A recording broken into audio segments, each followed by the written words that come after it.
Well, I'm in Fayetteville, North Carolina. Apologies for the long delay. Things have just been really busy in my life. They don't appear to be getting any slower anytime soon. I've really been struggling to come up with the next video. I've actually made like this list of like topics I want to talk about. I'll get like really interested and excited about a specific topic, and then a new one comes up and that one kind of fades away. And then it's like all these things I want to talk about, and I'm not getting any kind of direction. So I thought I would just kind of do like a little improv video and kind of tell you where I'm at. Maybe sometimes part of being a believer is just sharing where you're at with other believers, and maybe it'll resonate with somebody out there.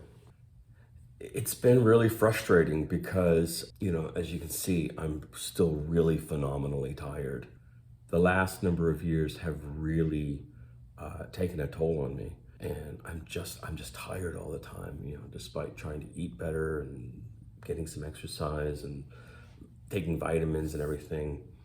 And I have a feeling that that's where a lot of believers are today. I mean, when I say believers, I mean like, the really committed ones. I'm not talking about the ones that show up to, some mega church and, do the song and hear the feel good message and then they go off and they live their lives normally. I'm not talking about those kinds of believers. I'm talking about the ones that are really, really fighting to get to know God. It almost feels like God has like put a wall up. And you're just like, God, why? Why? I'm trying to get to know you. I'm trying to reach you.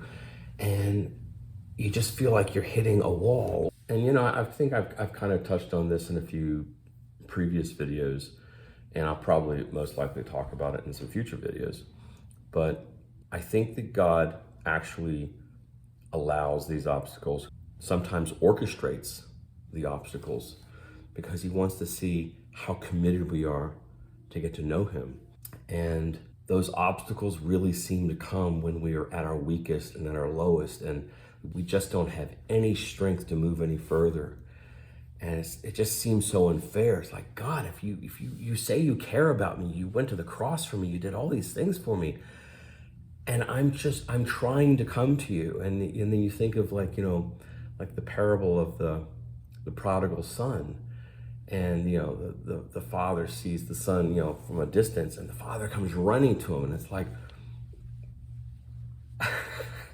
where are you, God? Why aren't you running to me? And the only consolation I can take right now is I kind of see a pattern where God seems to move in certain people's lives when they are at their lowest and when they're at their weakest.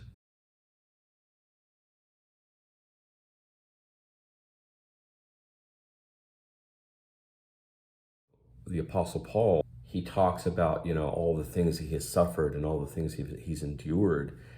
And he says, it is when I am at my weakest that I am at my strongest. It's like when we're at our weakest and everything is crumbling around us, if God moves then we know we can't say, oh, we did it in our own flesh or our own ability. It had to be God. God is the one that gets glorified.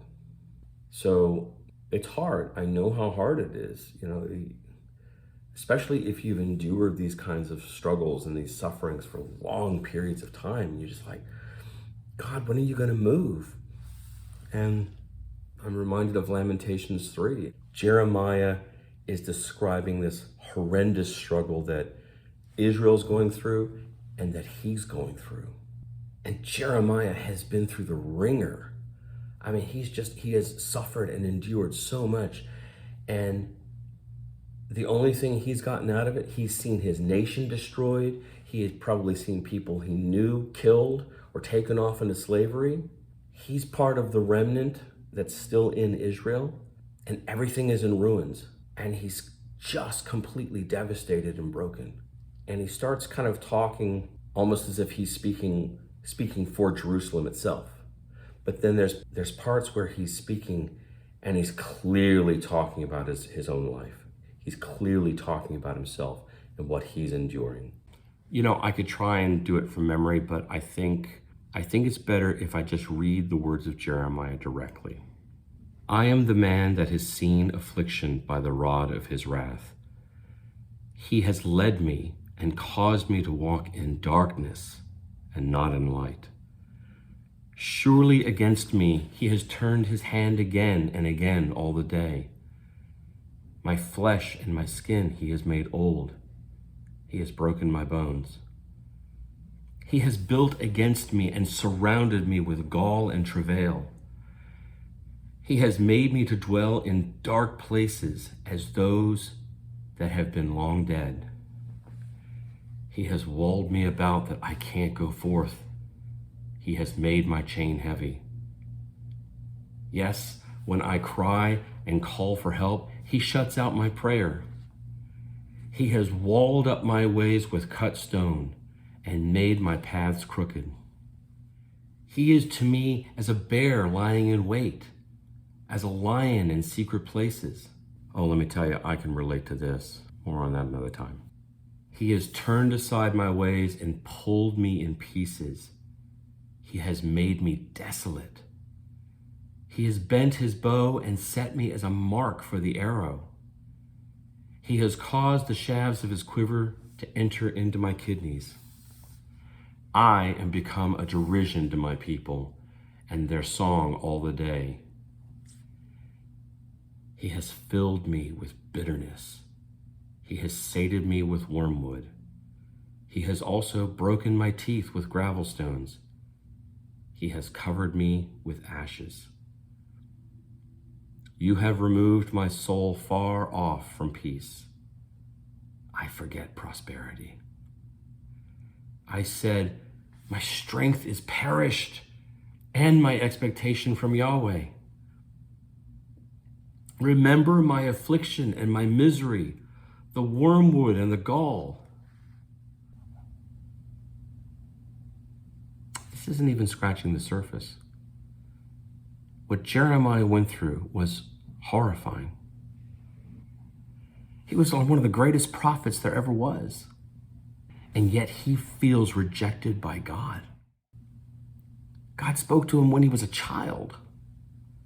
And now he's probably getting towards the end of his life, and all he has seen is destruction and misery. And he says this, "This I recall to my mind, therefore I have hope. It is because of Yahweh's loving kindness that we are not consumed, because his compassion doesn't fail. They are new every morning. Great is your faithfulness." Yahweh is good to those who wait for him, to the soul that seeks him. And this is the hard part. It is good that a man should hope and quietly wait for the salvation of Yahweh. Let him sit alone and keep silence, because he has laid it on him, because God has laid it on him. A lot of people out there be very uncomfortable hearing that.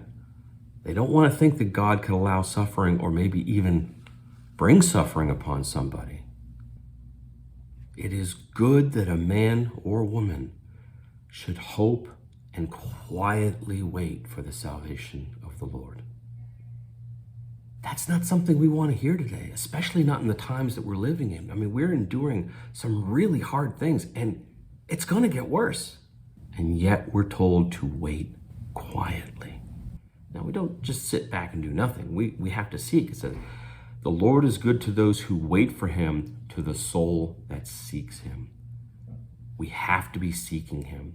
We have to be getting into the word, reading the word. We have to be praying. We have to be trying to order our lives correctly. We can't be watching, things that just don't feed our soul. We have to order our steps correctly to the best of our ability. It is good that a man should hope and quietly wait for the salvation of Yahweh. It is good for a man that he bear the yoke in his youth. Let him give his cheek to those who strike him. Let him be filled full with reproach. for the Lord will not cast off forever. For though he cause grief, who's he? God.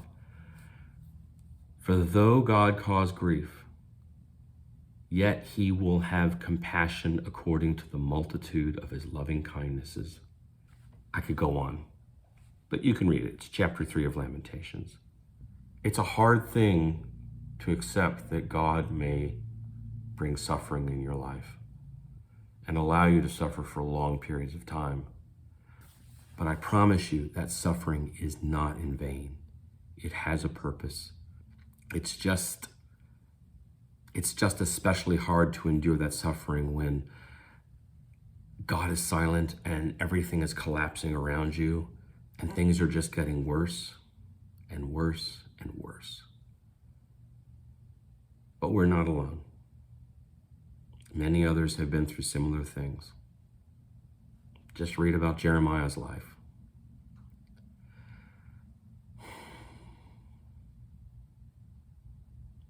I could say more. I'll leave it at that.